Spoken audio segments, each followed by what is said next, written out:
ಮಾಡ್ತಾರೆ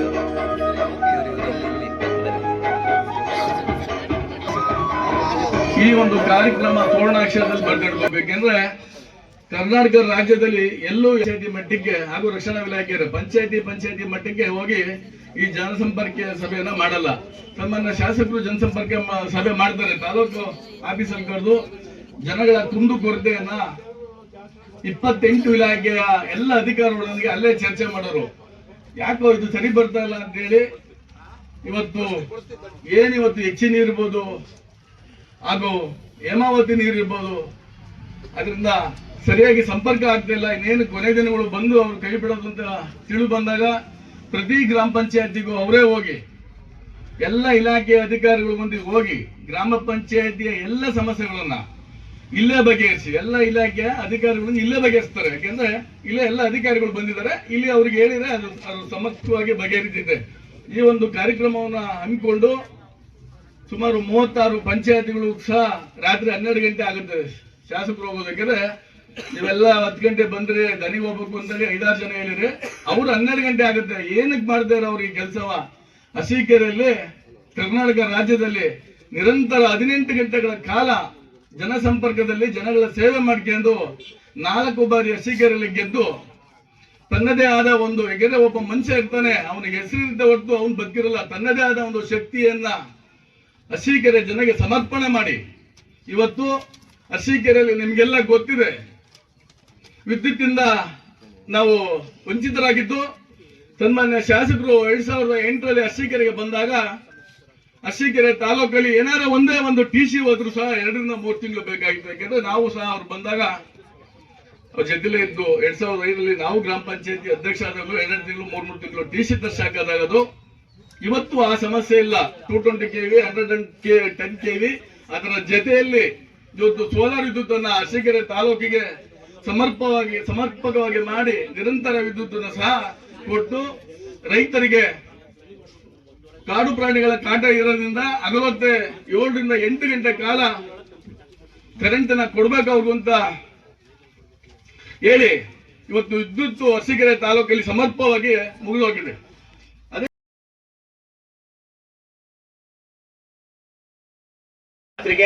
ಪುಟ್ಕೊಳ್ಳೋದವ್ರಿಗೆ ಗೊತ್ತಿತ್ತು. ನೀವ್ ಯಾಕೆ ಏನು ಇವರು ಎಲ್ಲ ಒಂದೊಂದು ಹೇಳ್ತಾರಲ್ಲ ಇವರು?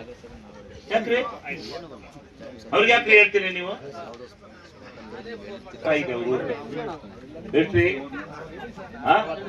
46,000 25,000 ಟ್ಯಾಂಕ್ ಯಾಕೆ ಕಟ್ಟಿದ್ರಿ?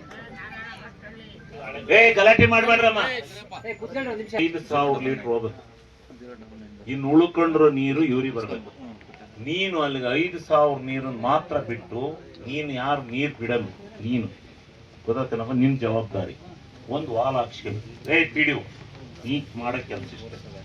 ಈಗ ನೀರು ಆ ಕಡೆ ಮಕ್ಕಳು ಹೋಗ್ತದೆ, 10 ಮನೆಗೆ ನೀರು ಸಂದು ಹೊರದು ಹೋಗುತ್ತೆ, ಡೌನ್ ಇದೆ.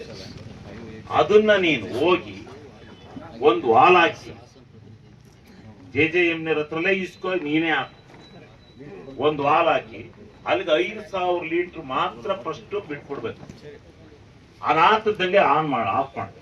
ನೀನು ಪ್ರತಿಯೊಂದು ನೀರನ್ನು ಗ್ರಾಮ ಪಂಚಾಯತಿ ಸಮಸ್ಯೆಗಳನ್ನ ತಾಲೂಕಿನ ಆಡಳಿತವನ್ನ ಕರ್ಕೊಂಡು 28 ಜನ ಅಧಿಕಾರಿಗಳ ಜೊತೆನಲ್ಲಿ ಇವತ್ತು ತಮ್ಮ ಪಂಚಾಯತಿಗೆ ಭೇಟಿಯನ್ನು ನೀಡಿ ಎಲ್ಲ ಕಾರ್ಯಕ್ರಮಗಳನ್ನ ನಿವಾರಣೆ ಮಾಡತಕ್ಕಂಥ ದೃಷ್ಟಿಯಲ್ಲಿ ಮತ್ತು ಅಧಿಕಾರಿಗಳ ಗಮನಕ್ಕೆ ಸಮಸ್ಯೆಗಳನ್ನ ತರ್ತಕ್ಕಂಥ ದೃಷ್ಟಿಯಿಂದ ಈ ವಿನೂತನವಾಗಿರ್ತಕ್ಕಂಥ ಕಾರ್ಯಕ್ರಮವನ್ನ ಇವತ್ತು ಆಯೋಜನೆ ಮಾಡಿದ್ದೇವೆ.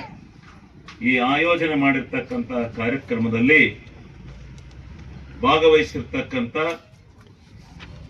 ನಮ್ಮ ತಾಲೂಕಿನ ತಹಸೀಲ್ದಾರ್ ಅವರು ಇನ್ನು ಕೆಲವೇ ನಿಮಿಷದಲ್ಲಿ ಬರ್ತಾರೆ. ಈ ಕಾರ್ಯಕ್ರಮವನ್ನ ನಾವು 1 ತಿಂಗಳು 2 ತಿಂಗಳಿಗೊಮ್ಮೆ ತಾಲೂಕ್ ಕಚೇರಿ ಮುಂದೆ ಮಾಡ್ತಾ ಇದ್ವಿ. ತಾವು ಕೆಲವು ಸಮಸ್ಯೆಗಳನ್ನ ತಗೊಂಡು ಬಂದು ಕೇಳ್ತಾ ಇದ್ವಿ. ಅಲ್ಲಿ ಮತ್ತೆ ಆ ಸಮಸ್ಯೆಗಳಿಗೆ ಕೆಲಸ ಆಯ್ತೋ ಇಲ್ವೋ ಅನ್ನೋದು ಗೊತ್ತಾಗ್ತಾ ಇಲ್ಲ. ನಾನು ನೋಡಿದೆ ಯಾವ ಸ್ಪಂದನ ಮಾಡಿದ್ರು ನಮ್ಮ ಮನೆ ಹತ್ರ ಒಂದು ದಿವಸಕ್ಕೆ 1000 ಜನದ ಮೇಲೆ ಬರ್ತಾರೆ. ಏನೇನ್ ಕೇಳಿಕೊಂಡು ಬರ್ತಾರೆ? ಗ್ರಾಮ ಪಂಚಾಯತಿಯಿಂದ ಈ ಸತ್ ಕೊಡಲ್ಲ, ಗ್ರಾಮ ಪಂಚಾಯತಿನಲ್ಲಿ ಆಗ್ತಕ್ಕಂಥ ಕಾರ್ಯಕ್ರಮಗಳು, ಅದರ ಜೊತೆಗೆ ಕುಡಿಯೋ ನೀರಿನ ಸಮಸ್ಯೆ, ಹೇಮಾವತಿ ನೀರು ನಮಗೆ ಬರ್ತಾ ಇಲ್ಲ, ಎಫ್ಸಿ ನೀರು ನಮಗೆ ಬರ್ತಾ ಇಲ್ಲ, ಹಿಂಗೆ ಅನೇಕ ಸಮಸ್ಯೆಗಳು. ಕಾರ್ಡ್ ರದ್ದಾಗಿದೆ, ನಮಗೆ ಸರಿಯಾದ ರೀತಿ ಪಡಿತರ ಬರ್ತಾ ಇಲ್ಲ. ಈ ಅನೇಕ ಸಮಸ್ಯೆಗಳನ್ನ ಕೇಳಿ ಕೇಳಿ ದಿವಸ ನಾನು ಅಧಿಕಾರಿಗಳಿಗೆ ಹೇಳಿ ಸಾಕಾಯ್ತು. ಇಲ್ಲ, ಇದು ಈಗಾದ್ರೂ ಆಗೋದಿಲ್ಲ, ಸಮಸ್ಯೆಗಳನ್ನ ಬಗೆಹರಿಸ್ತಕ್ಕಂಥ ದೃಷ್ಟಿಯಿಂದ ಗ್ರಾಮ ಪಂಚಾಯಿತಿಗಳಿಗೆ ಭೇಟಿ ನೀಡಬೇಕು. ನಾವೇನು ಪ್ರತಿಯೊಂದು ಗ್ರಾಮ ಪಂಚಾಯಿತಿಗಳಿಗೆ ಈ ಸಾರಿ ನನ್ನ ನಿಧಿಯಿಂದ ಹಣವನ್ನು ಒದಗಿಸಿದ್ದೇನೆ, ಅವುಗಳನ್ನು ಸಾರ್ವಜನಿಕವಾಗಿ ಇಷ್ಟು ಹಣನ ಈ ಸಾರಿ ನಿಮ್ಮ ಪಂಚಾಯಿತಿ ಕೊಟ್ಟಿದ್ದೇನೆ. ಇನ್ನೂ ಉಳಿದಿರ್ತಕ್ಕಂಥ ಯಾವುದಾದ್ರೂ ಕೆಲಸಗಳು ಉಳಿದಿದ್ರೆ, ಯಾಕೆಂದ್ರೆ ಕರ್ನಾಟಕ ರಾಜ್ಯದಲ್ಲೇ 539 ಹಳ್ಳಿಗಳಿಗೆ ಕಾಂಕ್ರೀಟ್ ರಸ್ತೆಯನ್ನ ಮಾಡಿಸಿರ್ತಕ್ಕಂಥ ಇತಿಹಾಸ ಯಾವುದಾದ್ರೂ ತಾಲೂಕಿನಲ್ಲಿ ವಿಧಾನಸಭಾ ಕ್ಷೇತ್ರದಲ್ಲಿದ್ರೆ, ಅದರಲ್ಲಿ ತೋಟದ ಮನೆ ಕಟ್ಟರೆ ಅವರಿಗೆಲ್ಲ ಈಗ ಮನೆಗೆ ಕಾಂಕ್ರೀಟ್ ಕೊಡ್ತಕ್ಕಂಥ ಕೆಲಸ ಪ್ರಾರಂಭ ಆಗಿದೆ. ಆ ಕೆಲಸವನ್ನ ಈಗ ಶುರು ಮಾಡಿದ್ವಿ. ಆದ್ರಿಂದ ಜನಗಳ ಬೇಡಿಕೆ ದಿವಸ ಜಾಸ್ತಿ ಆಗ್ತಾ ಇದೆ. ಅಪ್ರೋಚ್ ರಸ್ತೆಗಳು ಅಂತೇಳಿ ಇಲ್ಲೆಲ್ಲ ಸೇರಿಸಿದ್ವಿ, ಶೇಖರಣೆ ಬಿಟ್ಟು ಇಲ್ಲೊಂದು ಕೋಟಿ ಸೇರಿಸಿದ್ವಿ ನಿಮ್ಮ ಊರಿಗೆ ಅಪ್ರೋಚ್ ರಸ್ತೆಗಳು ಅಂತ. ನಿನ್ಗೆ ಎಲ್ಲೆಲ್ಲಿ ಬೇಕಲ್ಲೆಲ್ಲ ಹಾಕ್ಯವ್. ನೀನ್ ಊರೊಳಗೆ ಅಲ್ಲೇ ಇಲ್ಲ ಒಂದು ಗ್ರಾಮ ಪಂಚಾಯತಿ ಕೊಟ್ಟಿರೋದು 10 ಲಕ್ಷ ಕೊಟ್ಟಿದ್ದೀನಿ. ಅದಾದ್ಮೇಲೆ ಅದೊಂದು ಸ್ಕೀಮು, ಅದು RDPR ಅಲ್ಲಿ ಕೊಟ್ಟಿದ್ದೀನಿ. ಅದಾದ್ಮೇಲೆ 13 ಲಕ್ಷ, ಅದಾದ್ಮೇಲೆ 1 ಕೋಟಿ ಕೊಟ್ಟಿದ್ದೀನಿ ನೋಡಿ, ಈಜಿಹಳ್ಳಿ ರಸ್ತೆ ಅಂತ. ಎಳವಾರಿಗೆ 50 ಕೊಟ್ಟಿದ್ದೀನಿ. ಹಿಂಗೆ ಎಲ್ಲಾ ಊರಿಗೂ ಕೊಟ್ಟಿದ್ದೀನಿ, ಅಣ್ಣಾಕ್ನಳಿಗೂ ಕೊಟ್ಟಿದ್ದೀನಿ. ಇಡೀ ಪಂಚಾಯತಿಗೆ ಕಾಂಕ್ರೀಟ್ಗೆ ಕೊಟ್ಟಿರೋದು ಇದೆಲ್ಲ, ಇನ್ಯಾಕೂ ಕೊಟ್ಟಲ್ಲ ನಾನು. ಕಾಂಕ್ರೀಟ್ ರಸ್ತೆನ ನಾವು PWD ರಸ್ತೆ ಇರುತ್ತೆ, ಎಲ್ಲ ಅಪ್ರೋಚ್ಗಳನ್ನ ಮಾಡ್ಕೋಬೇಕು. ಇದು ಕಾನ್ಸೆಪ್ಟ್. ಅದಕ್ಕೋಸ್ಕರ ಇವತ್ತು ರಸ್ತೆಗಳನ್ನ ಕೊಟ್ಟಿದ್ದೇವೆ. ಎಲ್ಲ ಊರಿಗೂ ಮಾಡ್ಸೋಣ. ಯಾವ ಊರಿಗೂ ಇನ್ನು ಇದೇ ತರ ತೋಟದ ಮೇಲೆ ಉಳಿದವಷ್ಟೇ, ಊರಲ್ಲಿ ಯಾವ ಉಳಿದಿಲ್ಲ. ತೋಟದ ಮೇಲೆ ಬೋರ್ನಕೊಪ್ಪಲ್ಲಿ 2 ಉಳಿದು ಈ ಸರಿ ಯಾರು ಕಾಂಟ್ರಾಕ್ಟ್ ಮಾಡೋರು ಹಾಕಿ ಬೋರ್ನಕೊಪ್ಪಲ್ಲಿ ಎಷ್ಟು ಉಳಿದ್ರು ಅದಕ್ಕೂ 50 ಲಕ್ಷ ಕೊಟ್ಟಿದೀವಿ. ಅವನ್ನು ಸದ್ಯ ಈಗ ನಾನು ಭಾಷಣ ಮಾಡೋದು ಬೇಡ, ಸೇರಿಸ್ಬೇಕು ಅಂತ ಸೇರ್ಸೋದು. 50 ಲಕ್ಷ ಕೊಟ್ಟಿರೋದು ಆದ್ರೆ ಮಾಡ್ಕೋ, ಸಾಲಲ್ಲ ಅಂದ್ರೆ ನೋಡೋಣ. ಈ ರೀತಿ ಏನೇನು ಕಾರ್ಯಕ್ರಮಗಳಿದಾವೆ ಇವನ್ನೆಲ್ಲ ಮಾಡಬೇಕು ಅಂತಕ್ಕಂಥ ನಿರ್ಧಾರವನ್ನ ಮಾಡಿದ್ವಿ. ಅದನ್ನ ಕೇಳಬೇಕು. ಈಗ ಏನಾಗಿದೆ, ಕಾರ್ಡ್ ತೆಗೆದಿದ್ದಾರೆ. ಯಾಕೆ ಕಾರ್ಡ್ ತೆಗೆದಿದ್ದಾರೆ ಅಂದ್ರೆ, ಈಗ ಬೆಂಗಳೂರಿಗೆ ಹೋಗಿದ್ದಾರೆ. ಅಲ್ಲೇನಾಗುತ್ತೆ, ಈ ಕಂಪ್ನಿಗಳೆಲ್ಲರೂ ಇನ್ಕಮ್ ಟ್ಯಾಕ್ಸ್ ಕದಿಯಕ್ಕೆ ನಿಮ್ಗೆ ಹಂಗೆ ಸಂಬಳ ಕೊಡಲ್ಲ, ಅಕೌಂಟ್ಗೆ ಹಾಕ್ತಾರೆ. ನಿಮ್ದು ಎಷ್ಟಾಗುತ್ತೆ? ಒಂದು ಕೇಂದ್ರ ಸರ್ಕಾರ BPL ಕಾರ್ಡ್ ಹೋಲ್ಡರ್ಗೆ 1,20,000 ರೂಪಾಯಿ ದುಡಿಮೆನ 1 ವರ್ಷಕ್ಕೆ ಅವನು ಮಾಡಿದ್ರೆ, ಯಾರೇ ಆಗಿಲ್ಲ ಮಾಡಿದ್ರೆ, ರೈತನನ್ನ ಹೊರತುಪಡಿಸಿ ಮಾಡಿದ್ರೆ ಅವನನ್ನ BPL ಕಾರ್ಡ್ನಿಂದ ತೆಗೆದುಹಾಕಬೇಕು ಅಂತ ರೂಲ್ ಮಾಡಿದೆ. ಅದ್ರ ಪ್ರಕಾರ ನಿಮ್ಮನ್ನೇನ್ ಮಾಡ್ತಾರೆ, ನೀವು ಅಕೌಂಟ್ ಅಲ್ಲಿ ಪ್ರತಿ ತಿಂಗಳು 16,000 ಕೊಡ್ತಾನೋ 15,000 ಕೊಡ್ತಾನೋ ಕೊಡ್ತಾನೆ, ನಿಮ್ಮ ಅಕೌಂಟ್ಗೆ ಹಾಕಿ ಕೊಡ್ತಾನೆ. ಅದೇನಾಗುತ್ತೆ, ನಿಮ್ಗೊಂದು 2-3 ಲಕ್ಷ 2 ಲಕ್ಷ 2.5 ಲಕ್ಷ ದುಡ್ಡು ಬರುತ್ತೆ. ನಿಮ್ಮೊಂದ BPL ಕಾರ್ಡಿನ ತರಾಕಿ. ಅದು ತೆಗೆದಾಕಕ್ಕೆ ಯಾರು ಹೋಗಕ್ಕಲ್ಲ, ಕಂಪ್ಯೂಟರ್ಗೆ ಅದನ್ನ ಈಗೆಲ್ಲ ಕಂಪ್ಯೂಟರ್ಗೆ ಹೋಗಲ್ಲ. ನೀವು ಯಾರು ಹೋಗಿ ಅರ್ಜಿ ಕೊಡ್ಬೇಕಲ್ಲ, ಇವ್ನಿಗೆ 1 ವರ್ಷ ಇಷ್ಟು ಸಂಬಳ ಬರುತ್ತೆ ಅಂತ, ಅದಕ್ಕೆ ಫೀಡ್ ಮಾಡಿದ್ರೆ ಸಾಕು, ಅದು ತೆಗೆದಾಕುತ್ತೆ. ಇವನು ಇಷ್ಟು ಸಂಬಳ ತಗೋತಾ ಇದ್ದೀನಿ ಅಂತ ಗೊತ್ತಾಗುತ್ತೆ. ತಾನಾಗಿ ಕಾರ್ಡು ಡಿಲೀಟ್ ಆಗುತ್ತೆ.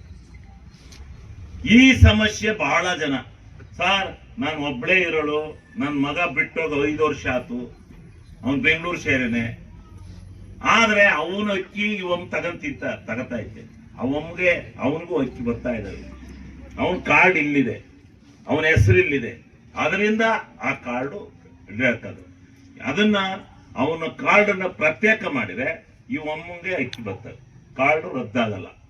ಇದು ಸಮಸ್ಯೆ ಜಾಸ್ತಿ ಆಗ್ಬಿಟ್ಟಿದೆ. ಇಡೀ ಅಪ್ಲೈ ಕೊಡ್ತಕ್ಕಂಥದ್ದು ಆ ಕಂಪನಿಯವ್ರ ಜವಾಬ್ದಾರಿ. ಆ ಬಂದಂತ ನೀರನ್ನ ಟ್ಯಾಂಕಿಗೆ ಹಚ್ಚಿ ಟ್ಯಾಂಕ್ನಿಂದ ಗ್ರಾಮದ ಎಲ್ಲ ಮನೆಗಳಿಗೆ ಕೊಡ್ತಕ್ಕಂಥ ಜವಾಬ್ದಾರಿ PDOಗಳದು. ನೀವು PDOಗಳು ನಮ್ಗೇನು ಗೊತ್ತಿಲ್ಲ ಅಂತ ತಿರುಗ್ತಾ ಇದ್ದೀರಿ. ನಾಳೆ ಬೆಳಿಗ್ಗೆ ಇದರ ಹೊಣೆಗಾರಿಕೆನ ನೀವು ಹೊರಬೇಕಾಗುತ್ತೆ ಏನಾದ್ರು ಆದ್ರೆ. ನಾನು ಶೆಟ್ರು, ಎಲ್ಲಿ ನಮ್ಮ ಶೆಟ್ರು ಹೇಳಿದ್ದೀನಿ, ಗೊತ್ತಾಯ್ತೇನ್ರಿ? ನೀವೆಲ್ಲ ಹಿರಿಯ PDOಗಳು, ಹೊಸಬ್ರೇನಲ್ಲ. ನಿಮ್ಗಿರೋದೇ ಅಧಿಕಾರ ಕುಡಿಯೋ ನೀರನ್ನ ತಂದು ಕೊಟ್ಟು ಕುಡಿಯೋ ನೀರನ್ನ ಸಮರ್ಪಕವಾಗಿ ಕೊಡ್ತಕ್ಕಂಥದ್ದು, ಅದಾದ್ಮೇಲೆ ಖಾತೆ ಮಾಡಿಕೊಡ್ತಕ್ಕಂಥದ್ದು, ಬೆಳಕು ಕೊಡ್ತಕ್ಕಂಥದ್ದು, ಅದಾದ್ಮೇಲೆ ಸ್ವಚ್ಛತೆ ಮಾಡ್ತಕ್ಕಂಥದ್ದು ನಿಮ್ಮ ಗ್ರಾಮ ಪಂಚಾಯತಿ ಅಧಿಕಾರ. MLAನೂ ಅದಕ್ಕೆ ಎಂಟ್ರಿ ಆಗಂಗಿಲ್ಲ. ನಾವು ಅಲ್ಲಿಂದ ನೀರು ತಂದು ಕೊಡೋದಷ್ಟೇ, ಮನೆಗೆ ನಲ್ಲಿ ಹಾಕ್ಸ್ಕೊಡೋದಷ್ಟೇ. ಆ ಬಂದಂತದ್ದನ್ನ ಸಮರ್ಪಕವಾಗಿ ನಿಂತು ವಿತರಣೆ ಮಾಡ್ತಕ್ಕಂಥದ್ದು ನಿಮ್ ಜವಾಬ್ದಾರಿ ಇದೆ. ಗ್ರಾಮ ಪಂಚಾಯತಿ ಅಧ್ಯಕ್ಷರಿಂದ ಹಿಡಿದು ಸದಸ್ಯರುಗಳಿಂದ ಹಿಡಿದು ನೀವು ಮಾಡಬೇಕು. ನಾನಲ್ಲ MLA ಮಾಡೋನು, ಆದ್ರೂ ನಿಮ್ ಕೆಲಸನ ಒಂದ್ಸಾರಿ ಮಾಡಿಕೊಟ್ಟು ಹೋಗ್ತೀನಿ. ಗ್ರಾಮ ಪಂಚಾಯತಿ ಸದಸ್ಯರೇ ಇರಲಿ, ಮುಖಂಡರುಗಳೇ ಇರಲಿ, ಶೇಖರಣೆ ಎಲ್ಲನೂ ಮಾಡ್ಸಕ್ಕಾಗುತ್ತೆ. ಇದನ್ನು ಹೋಗಿ ಕೂತ್ಕೊಂಡು ನೀನ್ ಮಾಡ್ಬೇಕು. ಮಾಡಿ ಎಲ್ಲ ನೀವು ಮುಖಂಡರುಗಳು ಏನಿದ್ದೀರಿ ನೀವೆಲ್ಲ ಸೇರಿ ಕೂತ್ಕೊಂಡು ನಮ್ಮೂರ್ಗೆ ಯಾಕೆ ನೀರು ಬರ್ತಾ ಇಲ್ಲ, ಏನು ಯಾವನು ಕಾಂಟ್ರಾಕ್ಟ್, ಯಾಕೆ ಹಿಡಿದು ಬಡ್ದು ನೀರನ್ನ ತಂದು ಮಾಡು. ಎಲ್ಲನೂ ನಾನೇ ಮಾಡಕ್ಕಾಗುತ್ತಾ? 530 ಹಳ್ಳಿಗೂ ನಾನೇ ಸುತ್ತಕ್ಕಾಗುತ್ತಾ? ಎಷ್ಟು ಅಂತ ಸುತ್ತನ, ಎಷ್ಟು ಅಂತ ಕೇಳೋಣ? ದಿವಸ ಬೆಳಕರಿದ್ರೆ ನನ್ನ ಮನೆ ನೀರು ಬಂದಲ್ಲ, ನನ್ನ ಮನೆ ತೋಟದ ನೀರಿಲ್ಲ, ನನ್ನ ಮನೆಗೆ ಇದಕ್ಕಿಲ್ಲ. ಏನಿದು? ನೀವ್ಯಾಕಿರೋದಿಲ್ಲಿ ಗ್ರಾಮ ಪಂಚಾಯತಿ ಅವರು? ಈಗ ಜಿಲ್ಲಾ ಪಂಚಾಯತಿ ಇಲ್ಲ, ತಾಲೂಕ್ ಪಂಚಾಯತಿ ಇಲ್ಲ, ಇದ್ರೂ ಅವ್ರಿಗೆ ಅಧಿಕಾರ ಇಲ್ಲ. ನಿಮ್ಗೆ ಇರೋದು ಅಧಿಕಾರ, ನೀವೇ ಹ್ಯಾಂಡ್ ಓವರ್ ಮಾಡ್ಬೇಕು.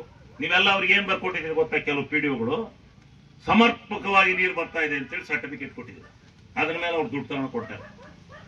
ನೀವು ತಾಯಿ ಉಳ್ಕತ್ತೀರಾ? ಎಲ್ಲಿ ಬರ್ತಾವ ನೀರು? ಇದು ಚರ್ಚೆ ಆಗ್ಬೇಕಲ್ಲ, ಅದಕ್ಕೆ ಇಲ್ಲಿ ಬಂದಿರೋದು. ಗೊತ್ತಾಯ್ತಾ? ಇದನ್ನ ಹೇಳ್ತೀನಿ. ಮುಂದೆ ಇವತ್ತೇನು ವಹಿಸೋತೀವೋ ಮುಂದೆ ಇದರ ಜವಾಬ್ದಾರಿಯನ್ನ PDOಗಳು ಹೊರಬೇಕು.